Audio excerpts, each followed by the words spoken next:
I've put together approximately 35, maybe 37 videotapes, and all the information comes from a book dictated to me by God as his righteous servant, a man described in Isaiah 53, and the man described in chapter 11 of Isaiah, the descendant of David, the twig from a shoot that grows out of the stump of Jesse, and it is a stump because of the vanished and felled ancestral tree of the kings of Judah, the line of Jesus. He cannot be the man of chapter 11. He's not the anointed one. He's not son of David. None of that's true.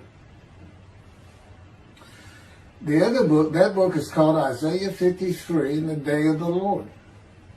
And there's about 3 chapters in those particular videotapes that come from the second book that we wrote not too long ago.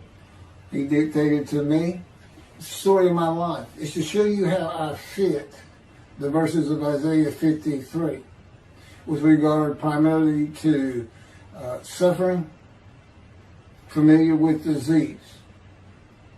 So that would be wounded, and as it turns out, cancer. But the other words that you find in Isaiah 53, punishment, maltreatment, crushing, bruising, chastisement, okay, that is all in God's power. That's all in God's power, all those words. But the books are unpublished, shunned and despised, accounted afflicted by God, plagued. Nobody understands. This is so different than the Judaism the Jewish people have been taught. This Messianic era that will never occur. And we know it's not going to occur now once you believe who I am and how you cannot. After the mountain of evidence I have presented that is in those books, just as Moses today would have to say, well, look, I wrote Leviticus. You think I just came up with that? You think I just came up with all this information? Did I know how God speaks through an angel and who that angel is? Moses walks by a burning bush that's not consumed. The angel of the Lord's in the bush and God speaks. I'm the one who explained that to you. I shouldn't have to go any further than that. But God says the rabbis, the shepherds, they never listen to my prophet. They think they know everything. Well, I'm going to keep showing that they don't. This is primarily for the people who listen to them and not them. I don't expect them to ever respond. Because by responding, they'd have to say they've been wrong. Or that's just not what we believe. And so they won't change. The bottom line is they make money on it. That's the bottom line. God had me watch a video of Toby Singer just for this one purpose I'm about to tell you. He said, watch him raise his hand. He raises his hand to do his hair or rub his nose or something, and it's this big, fat gold watch. And this is how you know this is a God of old. He said, look at that. Look at that. I said, well, he does dive. He skin dive, scuba dive. It might be a scuba watch. He said, that's no scuba watch. That's just a big, fat gold watch for everyone to see. And he makes his money on Isaiah 53. The guy said, at least that's how he really got going. I don't know. I know he has a radio show. But remember, I'm in the fire refinement. Everything God does with me is to draw emotions because I'm going to be emotionless once I get to Israel. For the most part. He'll let me feel what he wants me to feel. But nobody can get under my skin. You can't bother me. Even if I seem like I'm mad, it doesn't carry over to my insides. And I don't think about it any more than while I'm, as they would say today, on a rant, getting on somebody. But, I bring his reckoning. I laugh. I tell him, you know what I am, don't you, guy? He said, I know you're a lot of things. I said, no. I'm the reckoning, and I am the wrath. That's what I am. He laughed. Holy Spirit laughed. Yeah, I said, you know, righteous servant, David the shepherd, Elijah, prophet like Moses. You know, I like wrath. What's his name? Wrath. What does he do? He brings a reckoning. But anyway, I'm going to go through these early years of mine before God spoke to me. It's chapters 1 through 6. Chapter 7 is God speaks to an atheist, and I've already videotaped that. Walking with God, and something on visions and visuals. So the first chapter, this is what he told me to write down birth and tragedy. I was born in Bryan College Station, Texas on February. It's just in from the Holy Spirit, yes. Like you couldn't ask me before I started. Yes. Oh, this is only for the people who come to believe in me. I don't expect anybody who's been viewing these materials and, you know, nobody's really subscribing, a handful, to be believed. Again, I can't imagine. I don't know what you people want. I don't know who you think's going to come to do something different. How are you going to know who David is? I mean, according to Judaism, there is no description of him. How are you going to know who he is? All this being presented, and I know Jewish people have seen it, only 60% of the views are coming from the United States. Now, I don't know that means 40% is coming from Israel. Probably not. You got Canada that's be a big follower on my WordPress site. And really just all the countries of the world at one time or another have looked at some of this information as I wrote my blog, and the blogs became chapters. But I'm assuming some Jews have heard of what some man is saying he is Moshiach, and they're watching. Well, this is for those who come to believe, the people who want to be the witnesses, the many made righteous. By my knowledge, by the things I can tell you that God would have me say to you. So, you know, this might be bored to tears with others, but it does show suffering, pain, and emotional pain, my background, and just who I am. Not just some kook out here. You know, people say, well, he's hearing voices. Listen, as a lawyer, and I even did criminal law, I've seen some of these people who hear voices.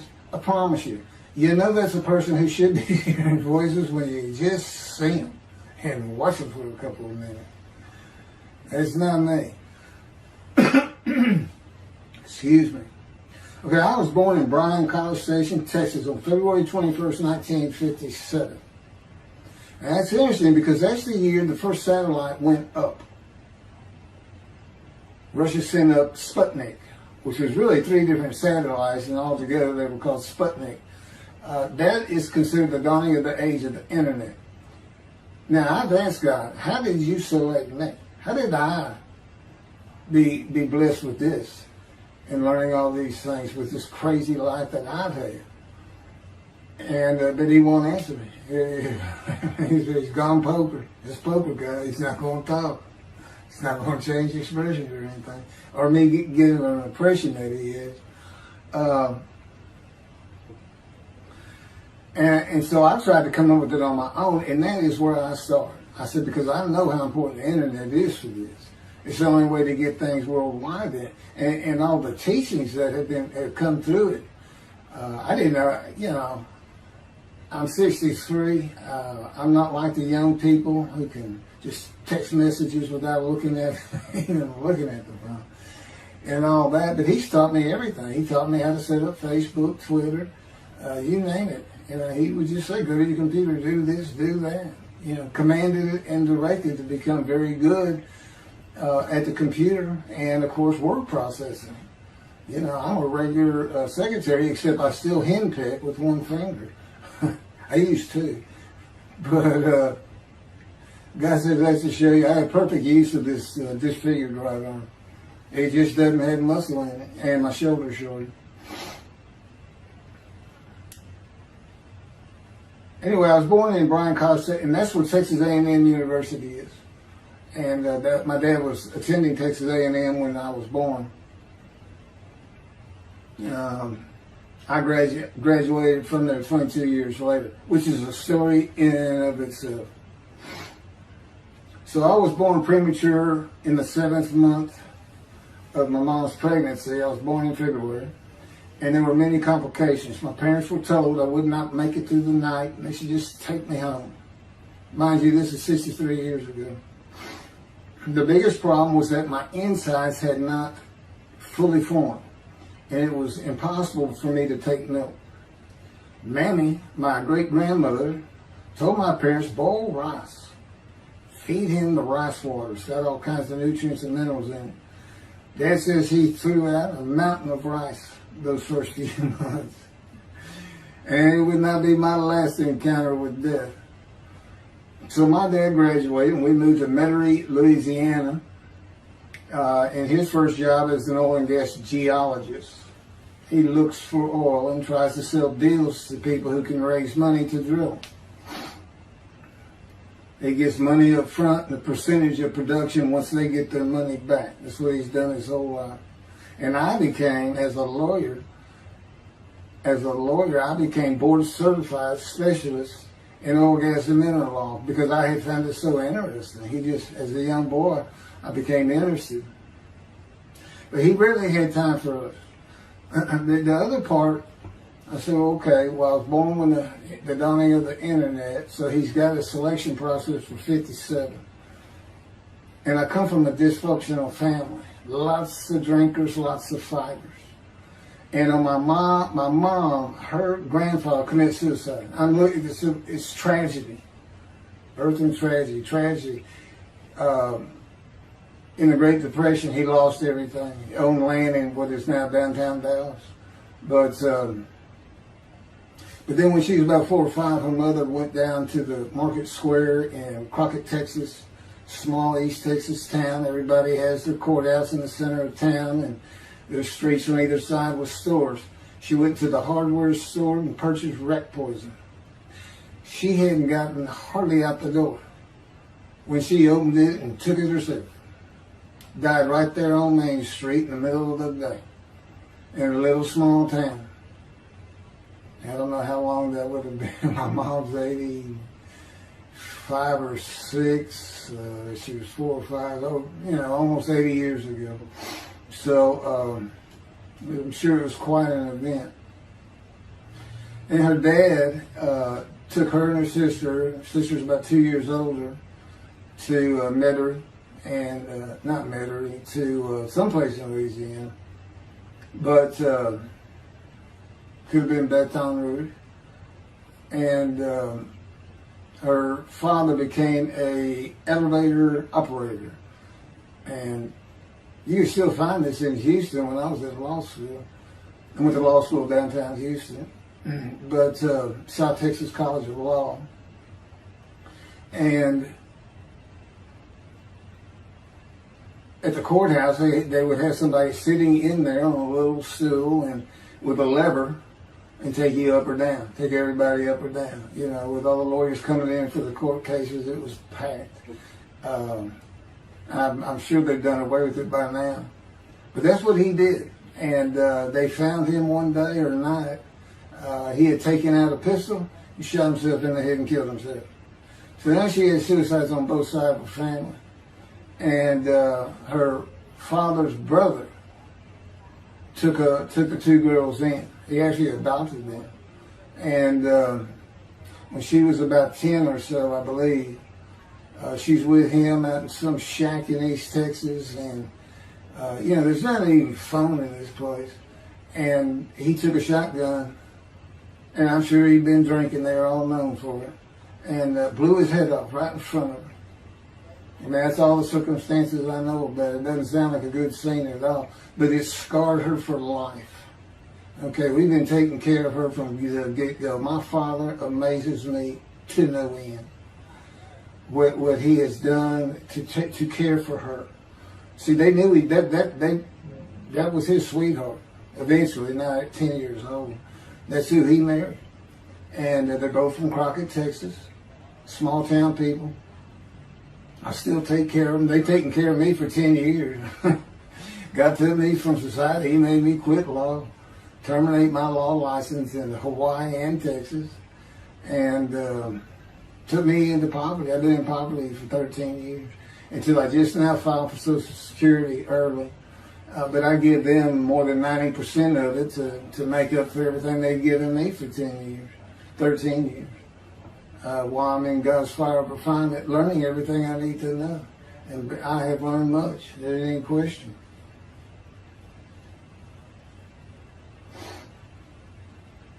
So anyway, there's 3 suicides. There's 4 suicides right there. So it's a family of tragedy.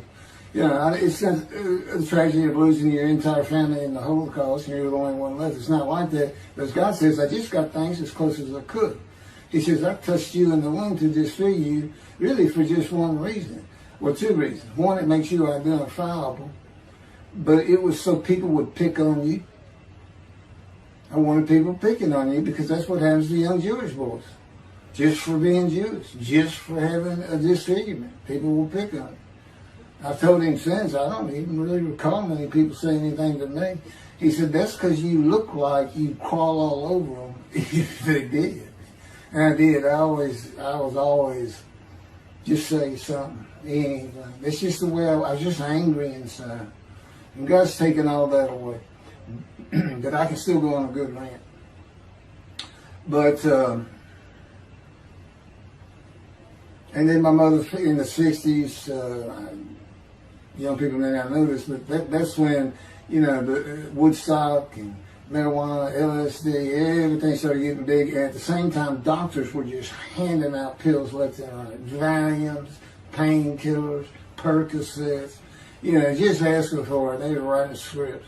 And I know today they put a lockdown on that, but she got heavy into it and drunk all the time. I'd have to come home from school and stay with her, and she became such a different animal, a different person when she drank. She became a little girl, you know, and having your mom act like that and slobbering, and, you know, going there to be Valium dripping out of her mouth with a bottle of booze by her. So it was an ugly scene. And so I came from a dysfunctional family, so I think God wanted that. And He's there with me from my first year to make sure that I live a life of suffering. He orchestrated many of my wounds. And He's taking me back in vision to see these things. And His visions, one thing you don't pick up in the Bible, when I say Bible, I'm talking about the Jewish Bible, the Hebrew Bible, that's not, unless I say otherwise. Which is like when God says, my peoples. If He just says my peoples, He's talking about the Jewish people, the chosen. I mean, He may say the peoples of Moab, or just by the context, you know, He's referring to another group. But that comes up all the time. So to add to that, she tried to kill herself a few times. And when I was 10, my dad was at a Texas A&M game in Dallas. And I know it was 1967, so I was 10 years old, because I'm very familiar with that particular game. It was against Bear Bryant and Alabama Crimson Tide. And he had coached at Texas A&M. So as you can tell, me and my dad are big Aggie fans and football fans. But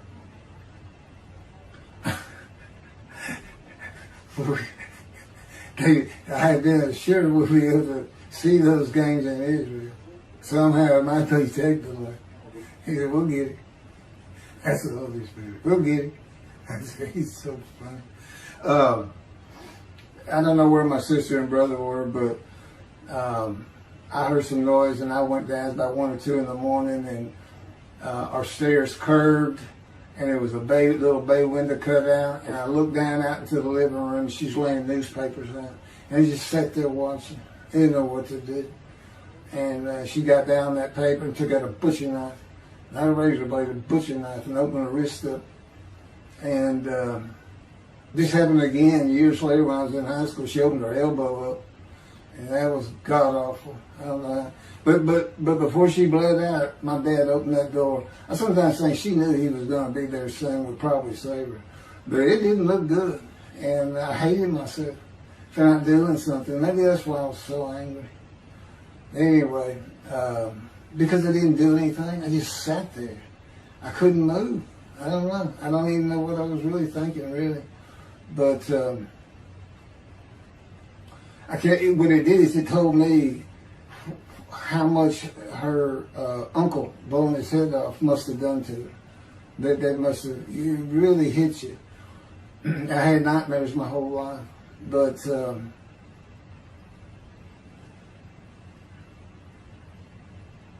I was 16 when she did the thing with the knife. But you know what? My dad finally got her the best psychiatric care in Houston, Texas, and that's big because we got a medical center that's renowned throughout the world. And they put me back together many a time. And she never did that again. And the amazing thing is how different she is in her very advanced old age. I mean, it's like she was never that person of the 60s and the 70s and the 80s. I don't know how my dad survived it. I'd have never stayed. I'd have taken the kids and said, try to find us. But he's not like that. I've never seen two people who love each other so much. It's crazy. But anyway, I was married for 20 years and we weren't like that at all. We finally divorced for irreconcilable differences. Okay, my first major surgeries when I was 2 years old. My first surgery. Up above here, I have a scar. I had my first of many surgeries. Been born without my right pectoral muscle, small shoulder, withered arm. And there was some, the movement of my arm was restricted. There was some tissue in here that had to be cut out. So they opened me up and did that. I was born right-handed, but I do everything left-handed. Except for light things, like I shoot a basketball right-handed. I throw a ball right-handed. Darts, things like that. But bowling, I'm left-handed. You know, anything heavy.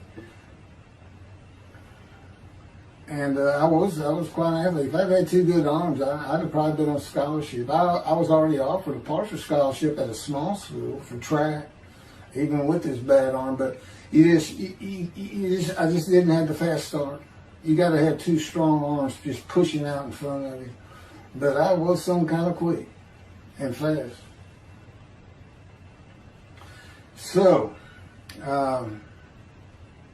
we moved back to Houston to a place called West University, a suburb. And this little story, I don't even like telling it, but God tells me I have to.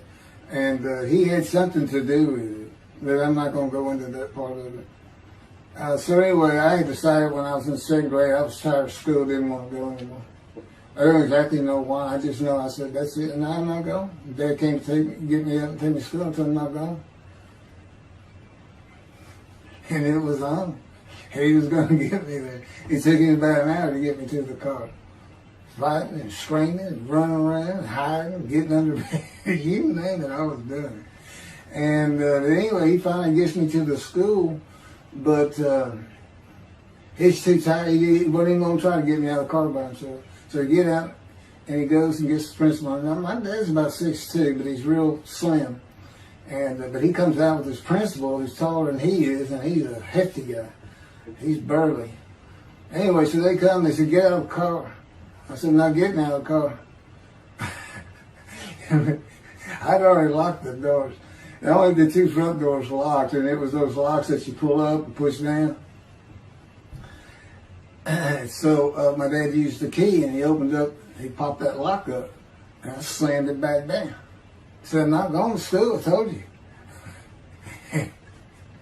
He throws the key, they start throwing the keys at one another over the roof.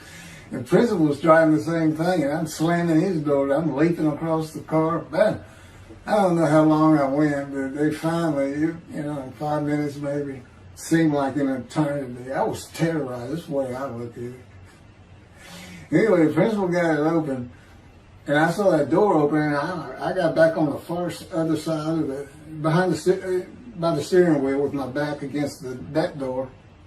I curled up like a ball, had my knees on my chest, and he reached in to get me, and I unleashed on him, kicking him in the face with everything I had.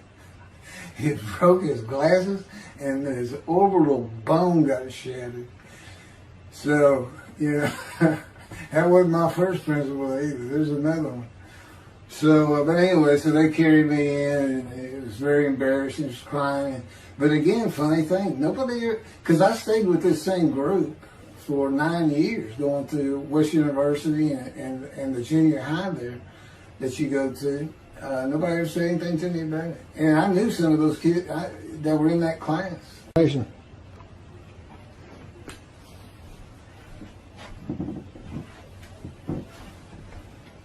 My camera only goes for half an hour.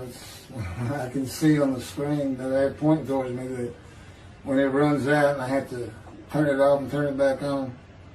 But anyway, that ended my fight with my first principal.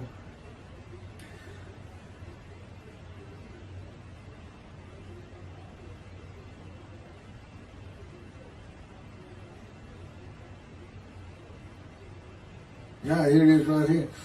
I just got to help me put these together. In the 10th grade, the principal of the school told me to cut my hair.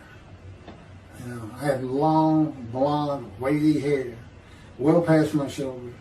Again, this was, I graduated high school in '76, and this has been junior high, so it's in the early '70s, but it felt like the '60s still.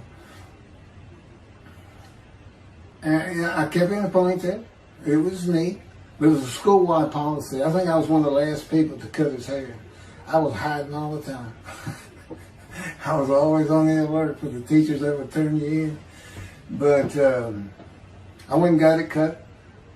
I told the barber right at my collar. Sat there in the chair and cut it right at my collar as I was instructed to do. And then I was commanded to return to the principal's office. And so I presented myself to him. I sat down in the chair in his office, and he gets up, walks behind me, and grabbed me by my hair, back of my head, and jerked my head back fast. And said, "It's still over your collar." Now, I don't know if I did a backflip out of that thing. I can't really recall. But what I do recall is it took 3 people to get me off of him. And I was permanently expelled from school, which ended up me leaving home. It wasn't a runaway. I'm just out of here. I'm tired of everything and everybody. I ain't going to school ever again. Hate school, always there. That was me. Yeah, they had to pull me off of him. I understand through a friend of mine, he said, "You know, my brother went to that school. He had some stories about that guy." I told God, it wasn't me, it's him. Second major surgery came when I was 12 years old to try and repair my right knee and just below it. I was running full speed in a field. High grass and weeds with a family dog. And God says he had something to do with what the dog did. For no apparent reason, just suddenly he was running at my side. And he just bolted, he just stopped going straight to the heart of the left and went right between the legs. I go sailing in the air, and I came down on my knees, except my right knee came down on a broken Coke bottle, Coca-Cola.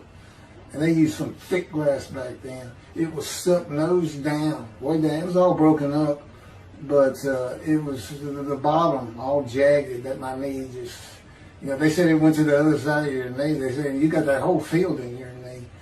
But when I got to the hospital, I sat there for a long time. The first doctor that came in just told my mom, right in front of me, I'm in the room, he said, I can't repair that. It's not repairable. We're going to have to take it off. I can't use it. And I already knew that because as I started screaming and yelling for my dad, he finally came back. This field was behind our house. There was a chain link fence, and then the field. My dad finally heard me. He got over. He saw the blood, and so all of a sudden he's scared to death. I'm going into shock, and he got me to put my arm around his neck, and he said, "Can you walk on it?" And I tried, and it just collapsed. It was useless. It was awful. And then I had to climb over that fence, and my mom was going crazy and screaming and crying. And he had to go take care of her. I'm sitting in his bathroom with my leg all opened up, and I'm just getting sicker and sicker, nauseated, scared. I was a cripple. And but anyway, they get me down to the hospital. And this, like I said, the first doctor was just like, we don't know what to do. And just right then, and God says he knew he was going to be there. This doctor walks by, and my mom recognizes me. And she goes, Dr. Kane. And she runs out the door. Well, this is Dr. Kane. Her Mamie that I mentioned earlier, in her old age, very old, maybe been in her 90s, I don't know, late 80s, but living with her sister, broke her hip. And this doctor repaired it. This is a long time ago, people. Repaired it, and she actually walked again with a walker. I remember. But that's who this doctor was. And she said, my son, they're going to take his leg off. You've got to come look at it. And this Dr. Kane actually became the medical doctor for the Houston Oilers. He repaired many in the before and after me. I guess that's what he specialized in. But he was there at the hospital just to do rounds. He wasn't dressed for surgery or anything. But he came in that room, and I mean, he was livid when he looked at my knee and knew how I'd been there for like 5 hours at this time. And he just started barking orders about getting me prepped for surgery, and he takes off to go get prepped. And they literally ran me down to surgery in a gurney. I mean, they were trying. This kind of fear he put in everybody. Anyway, I was in the hospital for weeks, and I woke up with my leg. I was glad of that. They had a cast from my hip to my ankle. And he told me, when I finally was being released, he said, if you put any weight on that leg, you'll never walk again. So, I can't remember, 6 weeks, I don't know how long it was that I had that cast on. It wasn't my first cast, it wasn't my last. Or maybe it was my first, but it wasn't my last. That's another story. We're not getting very far. There's 6 chapters. I'm barely getting through the first one. But what I'll do is I'll just do 6, just like I did with Isaiah 53. I did 6 or 7 videos, 7 I think. But then I joined them all together and put it as one video, the definitive commentary of Isaiah 53, which comes straight from God, by the way. I mean, you can contest what I'm saying all you want, but it makes perfect sense. For the first time, Isaiah 53 is explained. And how did I become the smartest religious Jew in the world who can see that? And what the wounding and the punishment, everything's about, and how it's really, in some ways, a snare for the Gentiles for the day of the Lord. Because he knows he can take me and just decimate any argument they want to put forth. You know, in particular, I'm blemished. I'm the Antichrist. In that I am the exact opposite of Jesus Christ. Okay? He's so smart, he was teaching synagogue at 12. Supposedly he was a perfect, beautiful man. I'm disfigured. You know, I'm not bad looking, but I'm not, I'm not Brad Pitt or anything. Anyway, and sinner, I wasn't a habitual sinner. I was a good person. I was good to other people. I was very compassionate. I said there was already a lot of humble in me. I didn't laud myself and the things I could do over others. Like being the fastest guy on top 5 at school and the fastest in the neighborhood. I didn't brag on myself. But as he took me back through my life and informed me when things were sins, it just seems like I touched on all of them.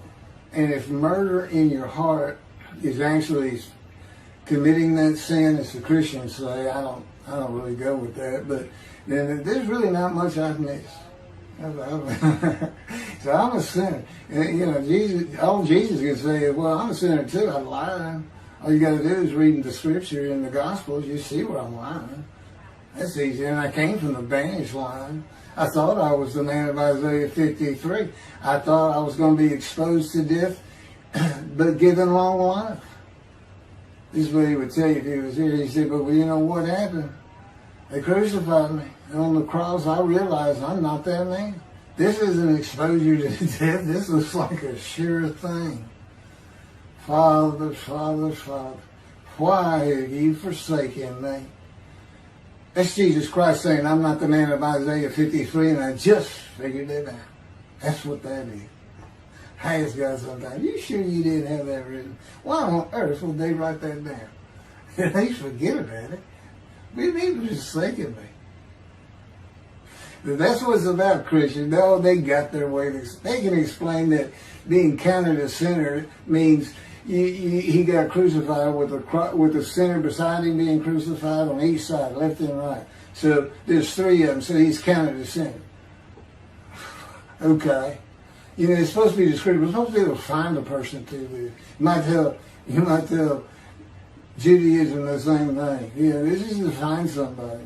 It's not the people of Israel. They're all kinds of people. Now, we're looking for a guy so God can have a Moses. Why? We have a new covenant. Why? It's the day of the Lord. Why? Jeremiah says so. That's why. It's so easy. The lamb blooms again. Okay, and he's coming with covenant friendship with the temple. So the lamb blooms again at a time when there's no temple. Jerusalem's going to be rebuilt. It's a metropolitan today. This is no Jerusalem of antiquity. The old city might be too big. And I'll make a new covenant with you. I'm going to forgive all your sins and remember them no more. That will cause Torah to be written on your heart. It's a metaphor. Let's think, when did he do this before? Oh, that's right. Assyrian Babylon exiles, Isaiah was writing for. God said, I forgive your sins, remember them no more. They became a holy seed, and what they did? They built the second temple. What are we missing? The third temple. It's so easy. So it is the day of the Lord. There ain't any question of that. I'm just telling you it started with the Russians. Sending us Sputnik. Those old riskies. And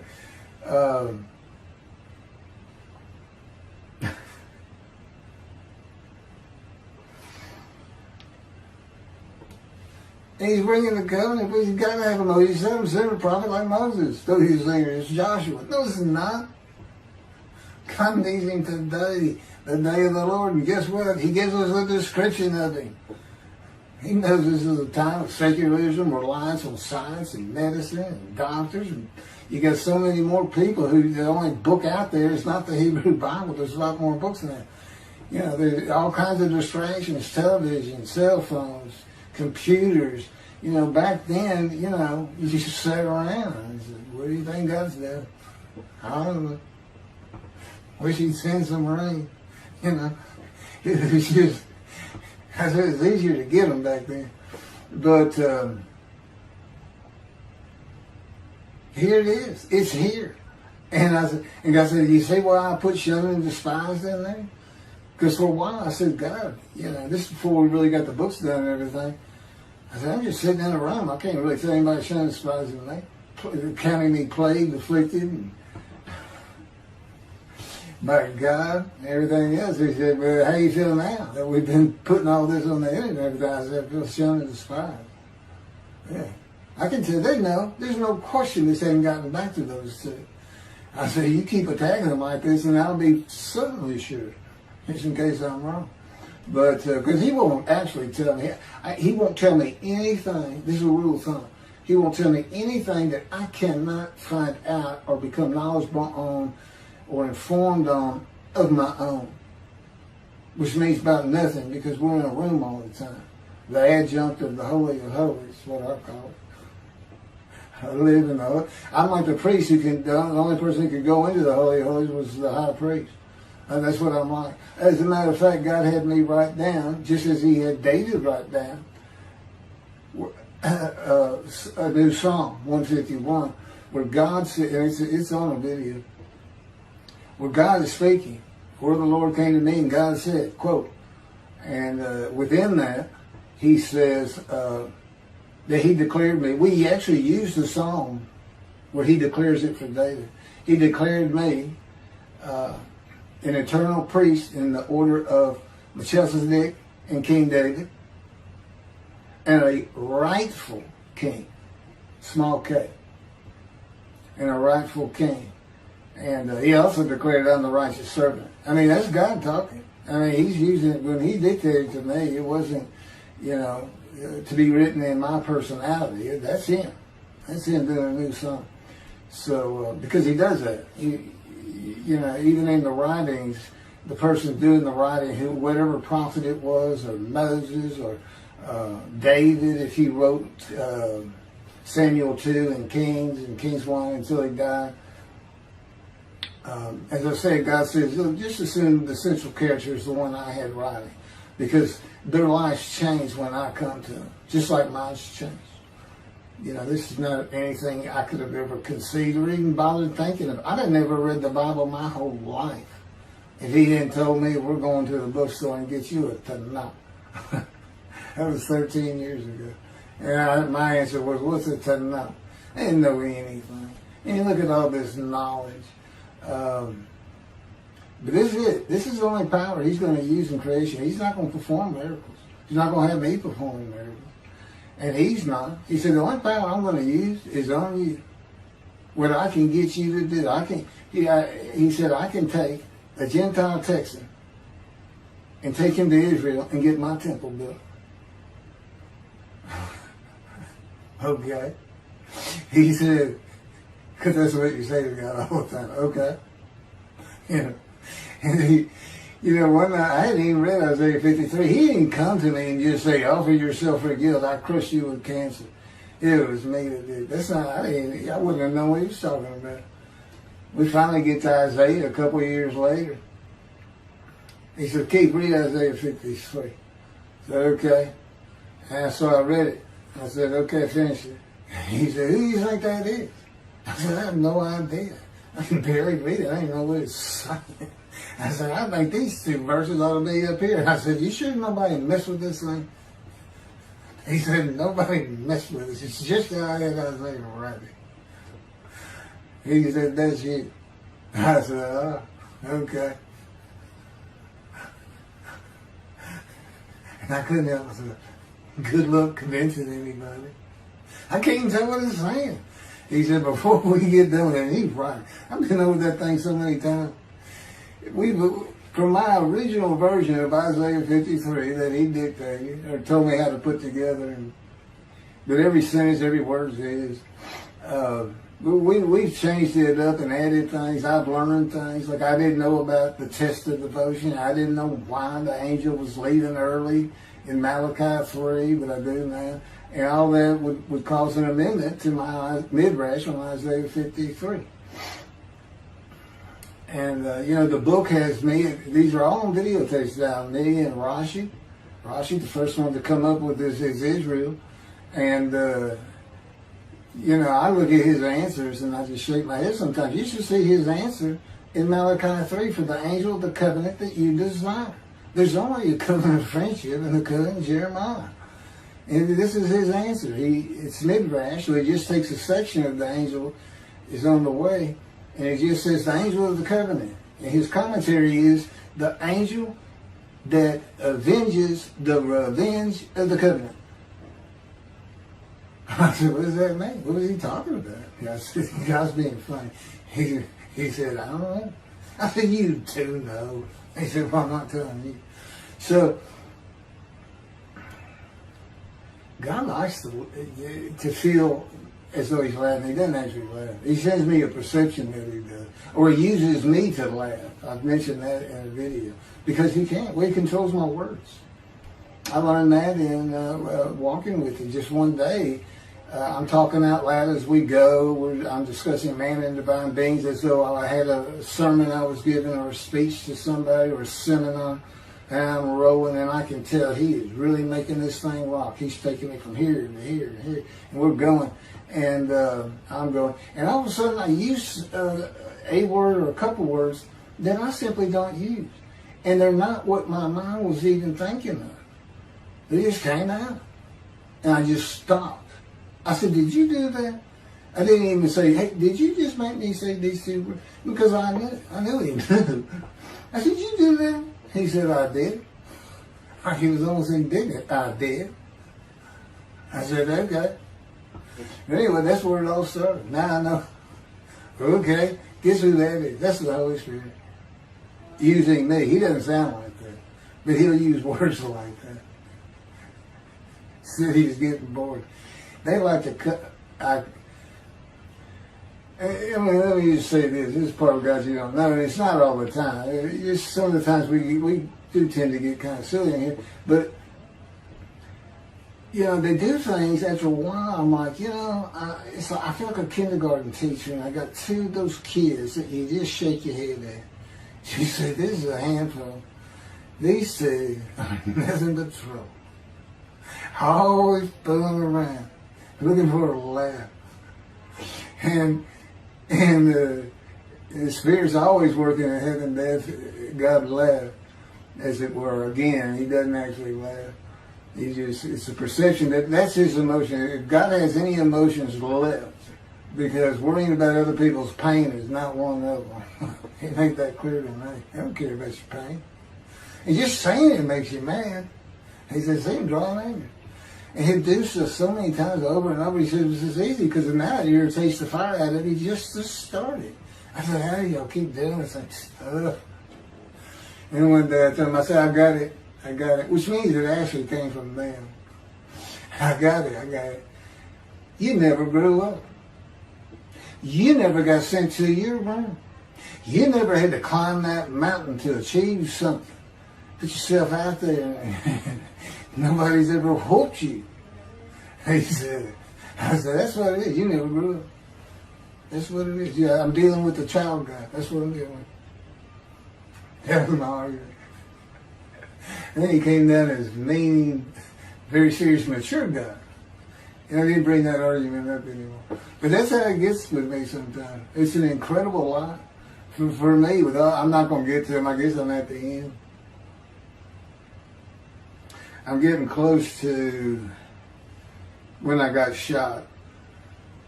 I thought that was a new chapter. Oh, it's not.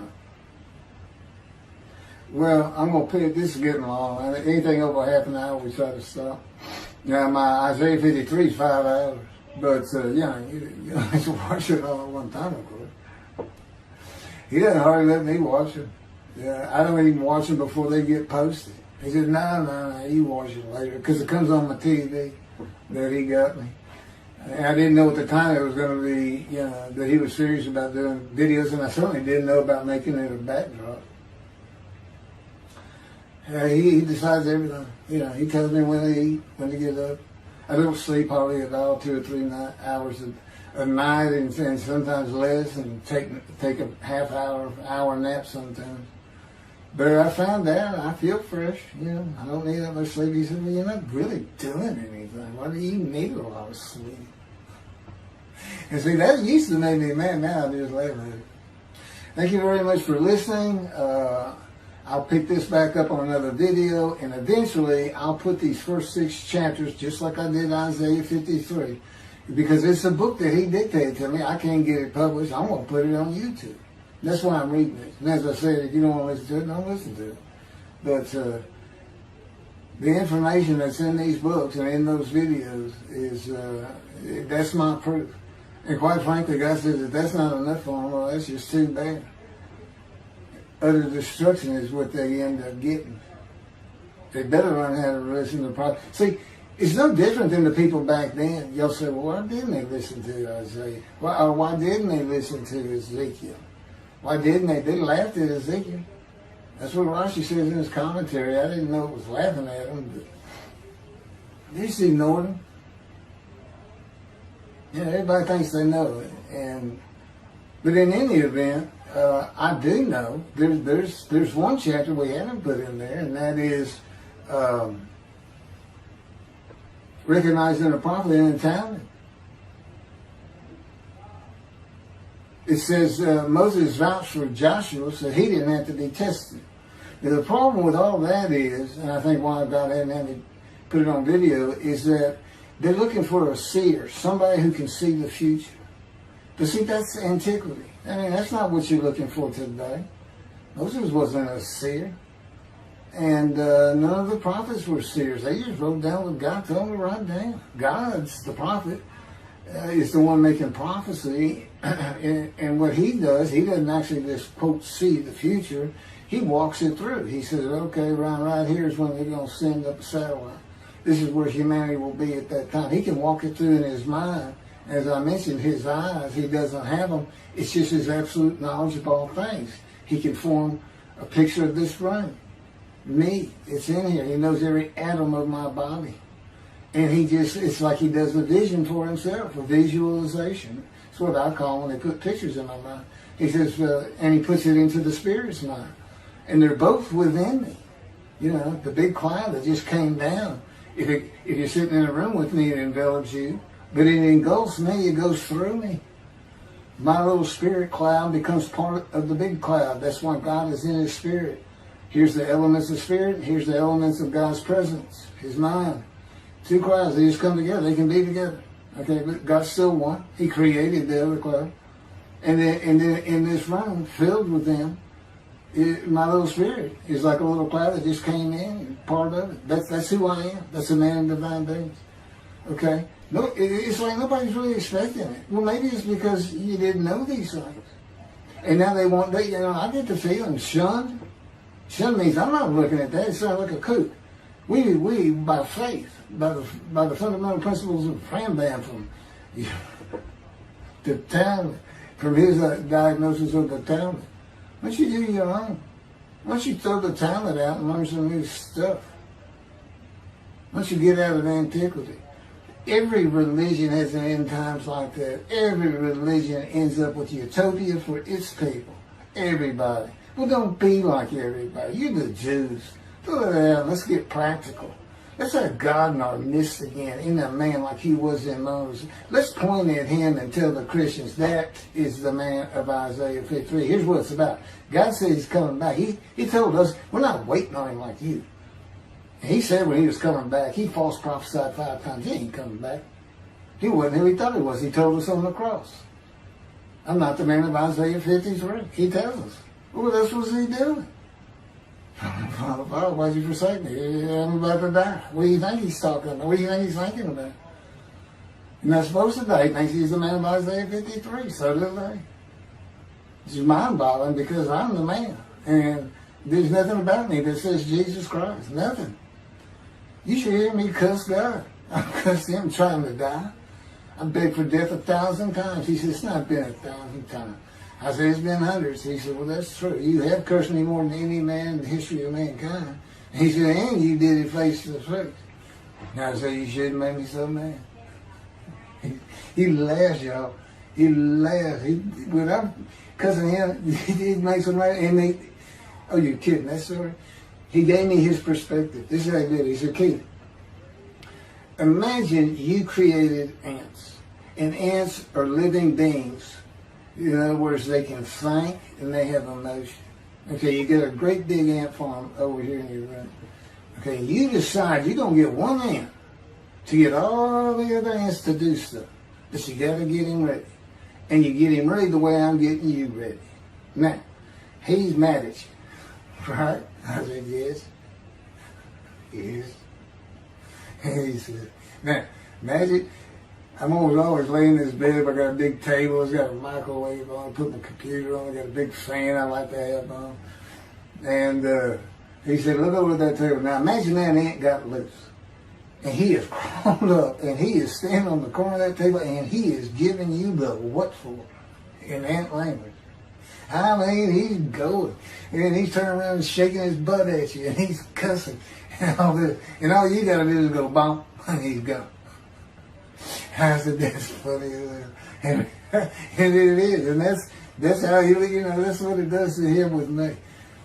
You know, the spirit will rile me up. I call him a troublemaker, troubler. He's so funny. But God's so humorous. There's a difference in their humor. Okay, that wraps up. I'm told that does wrap it up. I'm going to pick up a gunshot. I guess it was worse than the accident to my knee. They ended up opening me up from between my breast and my pelvic bone, and now it's been 3 times.